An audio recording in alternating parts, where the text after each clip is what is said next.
ఎవడో ఒకడు మనం సిట్ అంటే సిట్, స్టాండ్ అంటే స్టాండ్ అనేవాడు దొరకాలి పోలీసు. ఎందుకని already target fix. Case investigation చేయాల్సిన పనేం లేదు. జగన్ గారిని అరెస్ట్ చేయాలి కాబట్టి కింద నుంచి ఎవడెవడిని పేర్లు పేర్చుకుంటే వెళ్ళాలి మనం.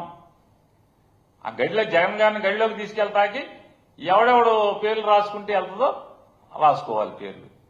అతను అడ్డం తిరిగాడు, వినీత్ బ్రిజ్లాలు ఢిల్లీ వెళ్ళిపోయాడు. ఢిల్లీ నేను చేయనురా బాబు అయితే రిజైన్ చేస్తా పోలీస్కి, ఐపీఎస్ ఉద్యోగానికి. అంటే చూడండి వీళ్ళ దుర్మార్గం, వీళ్ళ దాష్టికం, వీళ్ళ పైశాచికం, వీళ్ళ అధికార మదం ఎట్లా ఉంటుందనేది. ఒక నీతివంతమైనటువంటి ఐపీఎస్ అధికారి అవసరమైతే నేను రిజైన్ చేసేస్తాను ఐపీఎస్ ఉద్యోగానికి అని చెప్పేటువంటి ఎదురు తిరిగాడంటే ఏ స్థితిలో ఉంటుంది? ఇక ఈ మన మాట ఇనేట్లేడని చెప్పి నువ్వు అయితే పోరా బాబు ఢిల్లీ, మా దగ్గర నువ్వు పనికిరావు కానీ నువ్వు పొమ్మన్నారు ఢిల్లీ అని. ఏం చేశాడంటే ఢిల్లీ కాగితం పెట్టుకోమని చెప్పి ఢిల్లీ నుంచి వాయించారు.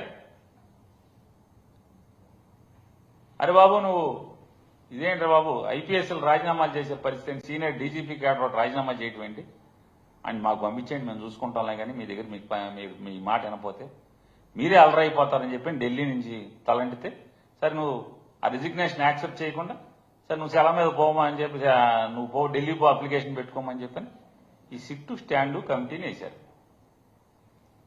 ఈ సిట్టు స్టాండ్ అందరూ కూడా ఎవరు ఉద్యోగం వాడు చేస్తాడు, మళ్ళీ సిట్లో ఉద్యోగం చేస్తారు. ఆ ఉద్యోగం ఎప్పుడు చేస్తారు, ఈ ఉద్యోగం ఎప్పుడు చేస్తారు?